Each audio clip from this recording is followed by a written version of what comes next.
all the trainees who have come for their learning and sharing today. I am really proud being a part of the City Makers team who gave me conscious support to ground the program well, entrench it in all the cities, and now we are in a position to gear the program further in the second year. The program is being run in 10 cities. These 5 states are Haryana, Rajasthan, Uttar Pradesh, Bihar, Madhya Pradesh, and we have 2 cities in each state represented by 1 training for each city. This is all about the program. As we go to the second stage of the intervention, trainees are here to share their learning and experiences, the challenges they are facing. एक और interesting चीज़ ये है कि ये सभी trainees मतलब one man army है अपने अपने शहर में। अगर हम दूसरे मॉडल को देखें जहाँ पर हम एनजीओ के थ्रू काम करते हैं और यहाँ पे एक अकेला यंग व्यक्ति फीमेल मेन ये लोग एक शहर में और हाउसिंग राइट्स जैसे इशू को लेके काम कर रहे हैं, जिसमें जो कि इटसेल्फ बहुत बड़ा एक चैलेंजिंग इशू है।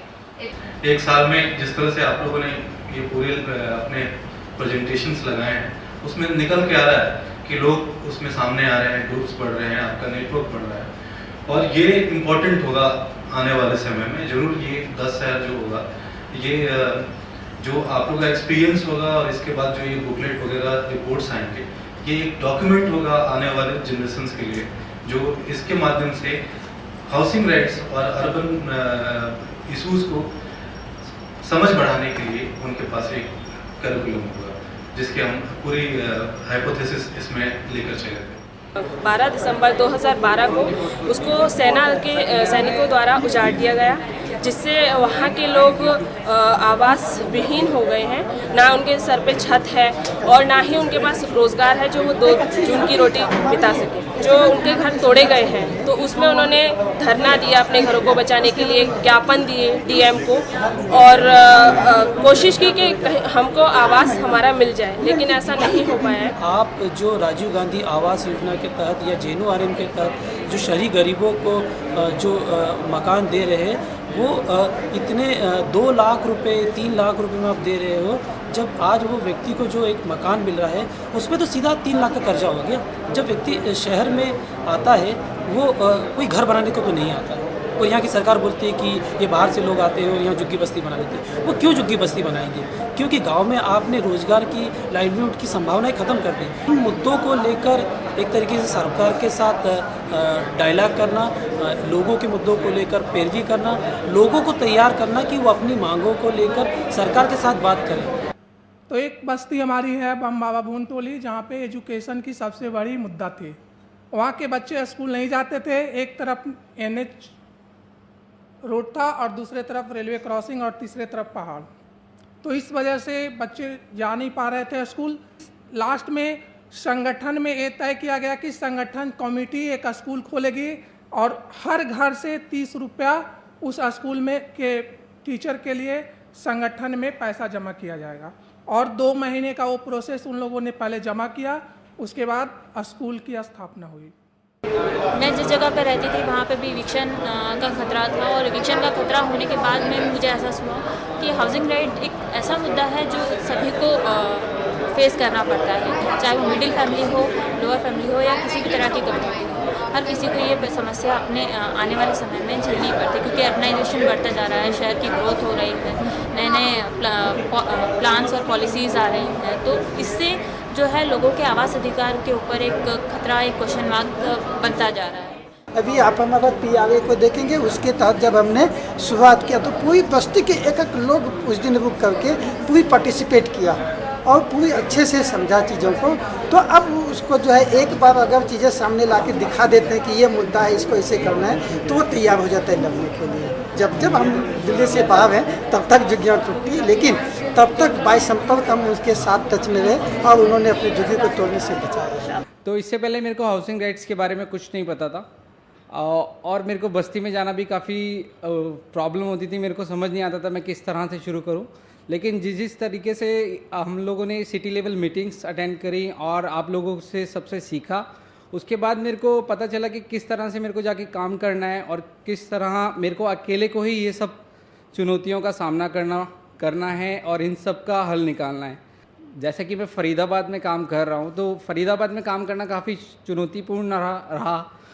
हमारे स्तर पे हमें ये पता चला है कि जो फ़रीदाबाद में जितने भी स्लम्स हैं उनको हटाया जाएगा। समय समय पर अखबार में आता रहता है कि फ़रीदाबाद में स्लम हटाया जाएगा और उनके लिए इस जगह पे फ्लैट्स बन रहे हैं। तो उन सब चीज़ों को हम लोग इकट्ठा करके ही बस्ती में ये सब बातें बता रहे हैं और उनको जागरूक कर रहे हैं। अब हमारा इतने 1 साल के बाद अब हम लोग बस्ती में मैं काफ़ी बस्ती में आराम से काम कर पाता हूँ और मेरे को अब इतनी परेशानी नहीं होती जितना कि जब मैंने ये प्रोग्राम ज्वाइन किया था उस टाइम होती थी। क्योंकि जो इशू हमारा है ये हाउसिंग राइट्स से काफ़ी बड़ा इशू है। इसके अलावा सारे इशू इसके आगे छोटे हैं। तो अगर हम लोगों ने इस पे कार्य कर लिया है तो हम लोग अब सब पे ही कार्य कर सकते हैं।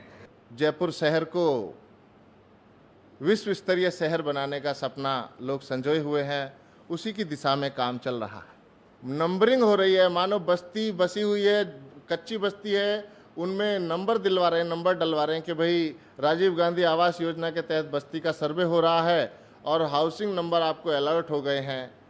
उन 5 बस्तियों में क्या चुनौतियां हैं उनको समझने की कोशिश की। फिर उसके माध्यम से वहाँ बस्ती में जो एक तरह से यूथ है, जो अगवा लोग हैं, युवा हैं, उनसे बातचीत करने का एक सिलसिला शुरू हुआ।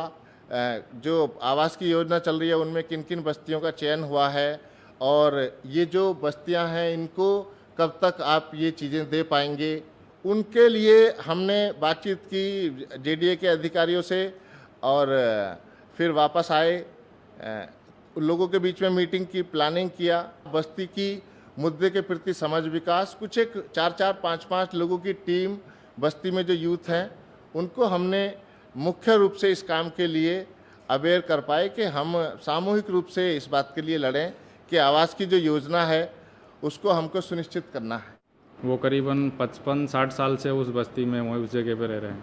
क्लियर नहीं कर रहे हैं कि वो आवास बस्ती में किन किन लोगों को दिए जाएंगे, क्योंकि उनसे पता किया तो बता रहे हैं कि सभी लोगों को मकान नहीं दिए जाएंगे और कुछ लोग जाना भी चाह रहे हैं उन आवासों में और कुछ लोग बिल्कुल मना कर रहे हैं।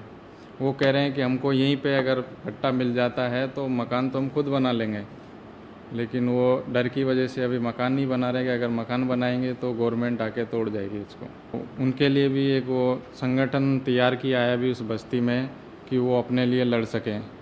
मेरी जो समझ बनी है कि एक बस्ती में कैसे जाके बात की जा सकती है, बस्ती के बारे में कैसे समझ सकते हैं। और शाम के टाइम में काफ़ी प्रॉब्लम भी आती है बस्ती में, जब मीटिंग करने जाते हैं तो 6 बजे बाद में मीटिंग भी नहीं कर सकते हैं। अगर उस मीटिंग में कोई महिलाएं आ जाती है तो पुरुष शराब पी के आते हैं, वो गाली, मेरे को खुद को भी गाली देने लग जाते हैं कि तुम आके हमारे बस्ती वाले लोगों को भड़का रहे हो, ये लोग जो काम करते हैं उनको काम नहीं करने देते हो, तुमको कुछ मिल रहा होगा इससे। ये बहुत सारी समस्याएं भी उस बस्ती में काम करने से आ रही हैं। तो हमारी कोशिश ही कर रहे हैं कि वो लोगों को एक समझ बने और वो अपने हक के लिए लड़ सकें। आश्रम आवास योजना है, उससे हमारे कई बस्तियों के लोग जुड़े तो हैं, लेकिन वहाँ पे वो प्रॉपर रह नहीं रहे हैं। वहाँ पे एक दबंग टाइप का बना हुआ है जिसकी वजह से उन्हें छोड़ के वापस आना पड़ता है। और दूसरी चीज़ ये है कि वो इतनी दूरी पे बना हुआ है कि लोग अपने रोज़गार से नहीं जुड़ पा रहे हैं और जो अपनी दैनिक क्रियाएँ हैं उनसे नहीं जुड़ पा रहे हैं। उन्हें बहुत दिक्कतें हो रही हैं जिसकी वजह से उनको वापस फिर झुग्गी झोपड़ी में आना पड़ रहा है। आगे के बारे में तो ये सोचा है कि ये इससे जुड़ के काम करूँगी। अगर ये IGSS का फेलोशिप नहीं भी रहा, अगर मुझे किसी और प्रोजेक्ट पे भी काम करना हुआ तो मैं कहीं ना कहीं इसको उससे जोड़ के ही चलती रहूँगी। Well, I've seen all these stalls by the youth leaders. I think this is wonderful. Each one of them have their own unique experiences. Some of them working quite strongly in the media, some have their own personal commitment working with the community, some working on legal framework and RTI. On the whole, this is something wonderful that each of these young community leaders are doing their best in bringing some solution to the problems of the homeless people in different parts of the country. और ये सब देख के मुझे बिल्कुल ये inspiration मिली, बहुत प्रोत्साहन मिला कि सब ने अलग अलग स्टेट्स में क्या पहल छेड़ी है, क्या काम डीप लेवल पे, मतलब सबने कितने सीरियस चैलेंजेस हैं और इन चैलेंजेस के होने के बावजूद हम लोग क्या सोच रहे हैं, आप क्या करेंगे। और ये बहुत ही इंस्पायरिंग बात है कि काफ़ी कुछ लोग सोच रहे हैं कि इसी काम में वो वो दिल से काम करना चाहते हैं और ये फेलोशिप केवल एक माध्यम है। काम करना हमें इकट्ठा होना पड़ेगा क्योंकि चुनौतियां बहुत बढ़ रही हैं और जो सरकार है वो नहीं चाहती कि गरीब लोग शहर में रहे और उनको बाहर, हर प्लान जो बन रहा है उनको बाहर हटाने का ही है। तो किस प्रकार हम अपने अधिकार को एक साथ लड़ाई करें, एक साथ संघर्ष करें, तो इसके लिए बहुत लंबा संघर्ष है। तो एक साल में काफ़ी कुछ आपने किया है और मुझे बहुत अच्छा लगा कि आपने अलग अलग स्ट्रैटेजीज इस्तेमाल किए हैं पर हाउसिंग और आवास के मुद्दे पर। अब मेरा ख्याल हम लोग आ गए हैं, टाइम इज कम कि ये मुद्दा बहुत ही गंभीर मुद्दा है और ये बहुत बड़ा मुद्दा है। पूरा आप ग्लोबलाइजेशन अगर देखिए, भूमंडलीकरण को देखिए, तो आपको ये सारी चीज़ें समझ में आएंगी और ये समझना जरूरी भी है। सवाल से जो है रूबरू होना पड़ेगा कि जो सिटी मेकर्स की समस्या है वो अचानक कैसे पैदा हो गई। ये उसी भूमंडलीकरण का जो पूरा का पूरा दौर चल रहा है जिसमें आपने गांव से ज़मीन छीन ली। पहले आप गांव की ज़मीन छीनते हैं, वहाँ से उनको बेदखल करते हैं, वो शहर में आते हैं लाइवलीहुड के लिए, तो आप वहाँ पे जो है शहरी लोगों के लिए, पैसे वाले लोगों के लिए जो है मकान बनाते हैं, अपने सेवक के रूप में इस्तेमाल करते हैं कि हाँ भाई ये हमारे लिए मकान तैयार करेंगे, हमारे लिए बड़ी बड़ी कॉलोनीज बनाएंगे, पॉश बिल्डिंग बनाएंगे और उसके बाद क्योंकि हमें इनकी ज़रूरत है तो कौन बनाएगा। लेकिन हमें इनको कुछ देना नहीं है, सिर्फ ये जो है कि जो डेली मजदूर की तरह हमें इनके लिए ट्रीट करना है। इसलिए जो सिटी मेकर्स हैं उनकी आवासीय लड़ाई बहुत बड़ा मुद्दा है। मोहल्ला समितियाँ बनाई जाएंगी, वार्ड कमेटीज बनाई जाएंगी और उनको उसमें पार्टिसिपेशन किया जाएगा। ये घोषणा तो कर दी गई लेकिन उसके लिए कोई भी प्रयास सही तरीके से स्टार्ट नहीं किया गया। सभासदों को कहा गया तो ऑब्वियसली सभासद अपने जो उनके चक्रवर्ती होते हैं उनको उन्होंने उनके नाम से पकड़ा दिए। उस चीज़ को भी लेकर के हम लोगों ने काफ़ी विरोध किया है और ये कहा गया कि इसको पूरे डेमोक्रेटिक प्रोसेस के साथ कायदे से इसका चुनाव होना चाहिए और अगर ऐसा नहीं हुआ तो हम लोग इसको मास लेवल पर आगे के लिए जाएंगे और उसके लिए हम लोग आंदोलन करेंगे। अभी आप आगरा में जो प्रशिक्षु साथी हैं उनके अनुभव साझा कर रही थी वो, और उन्होंने अपने इस प्रशिक्षण का जो प्रभाव था उनके जीवन में उसके बारे में बताया। बेशक आवास का अधिकार एक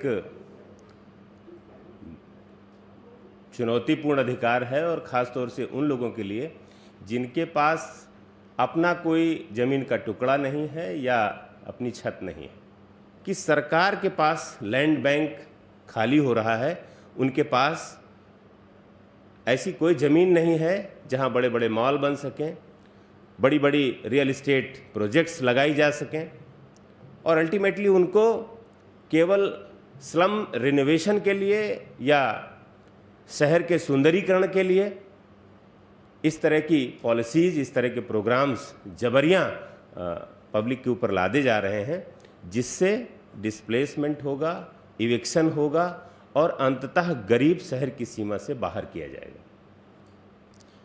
जितने साथियों ने अभी तक प्रेजेंटेशन दिए हैं उन्होंने सब ने भी यही बात कही है। आज जो प्रेजेंटेशन हुआ रंजीत जो रखे थे, एक तो सबसे पहले कि जितने फेलोज़ हैं उन्होंने एक साल अपना पूरा किया और इस पूरे अपने संघर्ष को जो उन्होंने अपने जो दीवार पे प्रस्तुत किया है उसको देख के काफ़ी अच्छा लगा। और सबसे बड़ी बात है कि इस एक साल में बहुत एक्सपेक्ट नहीं करना चाहिए, खास करके इतने जो यंग पूरा ग्रुप है, कभी उनका अर्बन पे बहुत ज़्यादा ओरिएंटेशन रहा नहीं है और सब लोग ज़्यादातर हैंड्स फ्रेश थे इसमें, लेकिन एक समझ जरूर बनी है और उत्साह उनमें ज़रूर दिखा है कि वो इस बात को और साथ ही साथ हाँ जो मदर ऑर्गेनाइजेशंस है जहाँ ये लोग जुड़ के काम करें उनकी जवाबदेही भी बढ़ी है। एक चीज़ बड़ा स्पष्ट है कि जब हम जो बातें हुई हैं उसको हम रिपीट नहीं करेंगे, लेकिन दो चीज़ हम कहना चाहेंगे। एक तो जो एक जवाबदेही जो हमारे पूरे ट्रेनिंग्स को ओरिएंट कर रहे हैं उनकी, और जो ट्रेनर्स हैं उनकी तरफ से। एक तो हम लोग को बहुत फोकस क्या करना ये हमको पता होना चाहिए, क्या मुश्किल है उसको देखते हुए हमको क्या करना है उससे अलग नहीं हो सकते हैं। मतलब यदि हम राइट टू हाउसिंग और शेल्टर पे काम कर रहे हैं तो शिक्षा का बात को हम आज स्केपगोट नहीं लेंगे, स्वास्थ्य का बात हम नहीं करें। हम जब करेंगे तो हाउसिंग राइट्स का बात करेंगे, जब करेंगे तो शेल्टर का बात करेंगे। कठिन हो तो हो, रिजल्ट हमको देर से मिले तो मिले, लेकिन हम अपने दिशा से भ्रमित न हो तो बेहतर है। ये हमारे लिए भी लागू होता है और ये सबके लिए यहाँ लागू होता है। ये जो सोनू इकट्ठा हुआ है ना, रीना, जो ये इकट्ठा हुआ वो हुई है आपकी जो प्रेस कटिंग, ये आज से 10 साल बाद काम आएगी। जब आप किसी को चैलेंज करोगे ना तो ये 10 साल बाद काम आएगी, आज भी कम है। क्योंकि हाउसिंग का मुद्दा सिर्फ हाउसिंग से संबंधित नहीं है। बेटर हाउसिंग तब होता है जब उसमें वाटर, हेल्थ, एजुकेशन सब होता है। तो आपकी प्रेस कटिंग में नेक्स्ट टाइम से मतलब एक्सपेक्टेशंस हैं, आप लोग इतना स्पीड से इतना अच्छा कर रहे हैं तो एक्सपेक्टेशंस बढ़ जाती हैं। नेक्स्ट टाइम से इसमें वाटर का अलग, म्यूनसिपालिटी में अगर लैंड से रिलेटेड कुछ आ रहा है तो वो अलग, आपको कैटेगराइज करना होगी चीज़ें। क्योंकि मैं आपको बता रहा हूँ कि इंदौर कलेक्टर ने 96 में बयान जारी किया था कि इंदौर में पिछले 14 सालों में एक भी झुग्गी नहीं बढ़ी। उस न्यूज़ को लेके हमने उसको अभी टारगेट किया जब वो सचिवालय में बैठा हुआ था, उसको अभी टारगेट किया। सोचो आप 96 की न्यूज़ कहाँ पर आके काम आ रही है 2013 में। तो ये न्यूज़ आपको कब काम आएगी आप नहीं जान सकते। तो एक रिक्वेस्ट है कि आप हर न्यूज़ को, वो स्टूपिड न्यूज़ लग सकती है, अभी आपको लगेगा यार ये तो किसी काम की नहीं है, एक काटना तो है, पेस्ट तो करना, पेस्ट करके उसको चिपका के एक बॉक्स फाइल में तो डालना है, पता नहीं शायद कब काम आ जाए। आप उसको सिस्टम में फीड कर देंगे, इस नंबर पे ये वाली आ जाती है काम। जब एविक्शन का वहाँ बुलडोज़र आ गए थे, सेना एक दूसरे से टकराव हो रहा था, सेना और बस्ती वालों का, तो हम समझ नहीं पा रहे थे कैसे इस तरह को क्या करें, क्या ऐसा रणनीति अपनाएं कि एविक्शन रुक जाए और बस्ती उजड़े ना। तो मैं ये चाह रहा हूँ कि आपसे सिर्फ सजेशन ये कि आप चूँकि मुद्दे की समझ रख रही है और मुद्दे के बारे में बहुत अच्छा लड़ाई लड़ी है पहले से, तो अगर आपका गाइड और आपका वहाँ पर कोई हमारे लिए मार्गदर्शन हो तो मैं चाहूँगा कि अपनी लड़ाई को और मजबूती के साथ वहाँ लड़ सकूँ। और जब मैंने डायरेक्ट उनके साथ इस तरह का बात रखा कि हम आवास के अधिकार पर काम कर रहे हैं और जो आप ये सामान हर महीना बंद करके भागने पर मजबूर होते हैं, भागने की ज़रूरत नहीं है, उनके साथ डटकर मुकाबला करने की ज़रूरत है। तो 2 बार उन्होंने जो है अपनी झुग्गी को तोड़ने से बचाया भी। तहसील का एक लेखपाल आया वहाँ पे, उन्होंने ये बोला ना कि आप लोग यहाँ रहते हो, सरकार की ज़मीन पे रहते हो, इसका हम प्रूफ देंगे और जब इसका प्रूफ हम देंगे तो आपको वो बिजली का कनेक्शन मिल जाएगा, लेकिन हमें पर घर परिवार 500 रुपये चाहिए। मैंने कहा अभी कोई पैसा मत दीजिएगा, क्योंकि वो भी प्रूफ करके नहीं दे सकता है कि आप लोग इस ज़मीन पे रह रहे हो या फिर आपका यहाँ मालिकाना हक है, क्योंकि वो भी नहीं कर सकता कि यहाँ मकान आप लोग के नाम पे है, वो ज़मीन के कागज़ लाओ, हम कनेक्शन लगा देंगे। तो यहाँ समस्या यही हो रही है कि वो तो खुद ही ऑलरेडी पहले से सरकार की ज़मीन पे रह रहे हैं, तो फिर वो कहाँ से सरकार के वो कागज़ लाएंगे। कि पुलिस का ये रवैया है, यदि हम नहीं खाली करें तो हमारे साथ भी ये बर्ताव करेंगे। उसको देखते हुए जब वो घर तोड़ा गया, बुलडोज़र पे चला दिया गया, बाकी की बस्ती वालों ने अपने आप अपने घर रोते गाते तोड़े और इस तरीके से 3 दिन के अंदर 191 परिवारों को वहाँ से पुलिस द्वारा बेदखली से खदेड़ा गया। वहाँ पर जो नगर निगम के अधिकारियों ने जो वादा किया था, जो कमेंट किया था कि आपको ये सारी व्यवस्था वहाँ करा के देंगे, लेकिन जब वहाँ देखा तो खुली धूप के नीचे सारे लोग पड़े थे। 13 बाई 33 का प्लाट पड़ा है, प्लाट दिया गया है, पानी की कोई व्यवस्था नहीं। इस संदर्भ में मैं ये देखता हूँ कि जब भी विस्थापन होता है उसके पहले जैसे यूएन का भी एक है और मध्य प्रदेश की भी आवास परिवार नीति बनी हुई है, उसको ध्यान में रखते हुए 6 महीने का एक समय दिया जाता है कि आप अपनी प्रॉपर व्यवस्था की जाए, आपको वहाँ दिया जाएगा और वहाँ पर आपका जब रीसेटलमेंट होगा तो वहाँ पर ये सारी व्यवस्था हम लोग प्रोवाइड या करा के रखेंगे।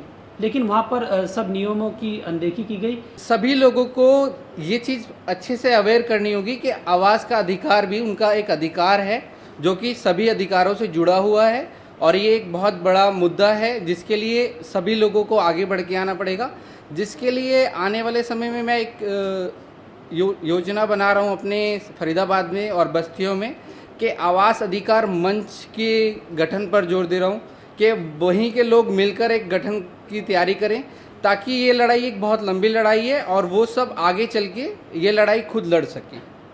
तो अगर आवास को लेकर पहले कुछ काम हुआ है तो उस इतिहास को भी कुरेदने की कोशिश करें, क्या हुआ उसमें, कहाँ गड़बड़ियाँ हुई या नहीं हुई। पहली बार आवास को एक होलिस्टिक वे में, we looked at housing rights in holistic way, कि क्यों आवास लाइवलीहुड से जुड़ा है। क्योंकि जब लैंड का प्राइवेटाइजेशन हुआ है, लोगों के घर बार छीने हैं, तो साथ में जंगल भी छीने हैं। और जहाँ गरीब लोगों को कुछ नहीं, अपना सस्टेनेंस इकोनॉमी तो थी कि हम जंगल में रह रहे हैं तो वहाँ बांस हमें मिल जा रहा है, छप्पर छाने के लिए कुछ मिल रहा है, उसमें पैसा नहीं लगता। और जो मैं पहले बात कर रही थी, जब ग्लोबलाइजेशन, प्राइवेटाइजेशन, लिबरलाइजेशन, LPG आया है तो क्या हुआ, वही बांस उस व्यक्ति को 30 रुपए में खरीदने पड़ रहे हैं। इंदौर के 6 स्लम्स को रे के अंदर आइडेंटिफाई किया गया और ऑफिशियल्स के द्वारा वहाँ पे बात करने की कोशिश की गई, क्योंकि हम लोग पहले से वहाँ पे बात कर चुके थे रे को लेके, तो लोग वहाँ पे अवेयर थे कि हाँ भाई रे की क्या योजना है, कौन सी चिड़िया है और इसके अंदर क्या चीज़ें हैं। सरकार की तरफ से जो अधिकारी लोग थे, जब वो वहाँ पे मीटिंग लेने के लिए आए, तो आप यकीन करेंगे कि वो जो सर्वे फॉर्म था, सर्वे फॉर्म का सबसे लास्ट पेज, 13 नंबर पेज, जो सहमति पत्र था, वो उस पर लोगों की साइन करा रहे। वो नहीं बता रहे थे कि भैया यहाँ पे ये इसके पहले के 13 पेज में, पर हमारे पास में रे की सारी चीज़ें हम पढ़ चुके थे। और जब हमने उनसे काउंटर करके बात की तो भाई कम्युनिटी पार्टिसिपेशन ज़रूरी है, आप कैसे बोल रहे हैं कि सर्वे में आप इनको नहीं, मैपिंग में नहीं लेंगे, सर्वे में नहीं लेंगे, मकान इनका है, जगह इनकी है, तो आप इनको इग्नोर नहीं कर सकते हैं। जो पब्लिक प्राइवेट पार्टनरशिप की बात है, इसमें आप पब्लिक को इग्नोर नहीं कर सकते, ये आपकी अकाउंटेबिलिटी है। तब जाके मतलब आज ये है कि वो 6 स्लम जो है अभी तक रुके हुए हैं, वहाँ पे किसी तरह का कोई इविक्शन नहीं हुआ है। और को आप सरकार की नीतियों को, स्कीम्स को पढ़ के समझ सकते हैं। क्या है इंदिरा आवास योजना, लोग ज़्यादा जानते हैं, हम भी देखते हैं किस तरह के घर बनाए गए हैं इंदिरा आवास में। जौनपुर डिस्ट्रिक्ट में हम गए थे कुछ दिनों पहले, क्या वो तो खंडर है मकान, नए घर बने हैं। वो तो महिलाएं कह रही कि इसमें हम लोग जाएंगे नहीं रहने के लिए। कि अब चूंकि इलेक्शन है, वो एक बात दिमाग में ज़रूर रखिए, क्या तो उसमें न केवल BPL कैटेगरी, उसमें कुछ रियायतें और दी जा रही हैं कि सिर्फ 2 बच्चों तक नहीं सीमित रहेगा और सिर्फ अस्पताल के ही डिलीवरीज तक सीमित नहीं रहेगा। ये सब लॉलीपॉप है, क्योंकि हम अधिकार नहीं देना चाह रहे हैं। तो आप जहाँ भी अधिकार की बात आती है, एंटाइटलमेंट्स की बात आती है, तो आप ध्यान दीजिए कि सरकार बहुत से लॉलीपॉप पेश करती है, जो भी सिर्फ आवास नीति की बात नहीं है, और नीतियों को भी समझिए। वहाँ पर बच्चे, महिलाएं सब हैं। बच्चों के लिए क्या कर रही है सरकार? RTE जो है, राइट टू एजुकेशन, क्या बला है उसमें, कितने खोखलापन है, वो क्या चीज़ है? सरकार को अब वो कुछ नहीं है कि फंडामेंटल राइट है एजुकेशन, नो। ये कम से कम वाली बात कि हम गरीबों के लिए कम से कम कुछ कर दें, चाहे जैसी शिक्षा हो दे दें, जैसा टूटा फूटा घर दे दें। ये जो कम से कम वाली साइकोलॉजी है ना, ये कहीं ना कहीं अधिकार का जो डिस्कोर्स है, राइट्स डिस्कोर्स से बहुत अलग चला जाता है। क्योंकि सिर्फ हमारे आपके समझने से कुछ नहीं होगा, लोग बाग समझ सके कि एक्चुअली हमारे राइट्स क्या हैं। I'm really happy to see how the work has really shaped up in all the 10 cities, and we are confident that in due course of time we'll have housing rights activists in all the 10 cities, and as our National Forum for Housing Rights is shaping up, they would be the people who would be also steering the work in the cities, and in a way we'll be able to intervene in evictions that the government plans nationally and locally. So surely I think as IGSSS we are confident about the work that the trainees have undertaken in the cities. Social movements का history हमें पढ़ना है, activist का भी history है इतना सालों का, वो सब अभी नया मॉड्यूल में इंट्रोड्यूस करेंगे। वो नया मॉड्यूल हिंदी में होगा, इंग्लिश में नहीं है। आपका कुछ आपको खुद बैठ के पढ़ना पड़ेगा। रे क्या है, JNURM क्या है, मास्टर प्लान क्या है, CDP क्या है, ये सारा चीज़ हम इतना जल्दी खुद बैठ के कुछ करेंगे। कुछ बाकी जो फैकल्टी मेंबर्स है उसके भी सहयोग से हम डेवलप करके देंगे। आगे का क्या प्लान है, उसके ऊपर बहुत सारा डिस्कशन आगे आने वाला सिटी लेवल मीटिंग में होगा। और आपको सबको बहुत बहुत धन्यवाद। 2 दिन का टाइम काफ़ी अच्छे से हमने यूटिलाइज किया। कमाने वाला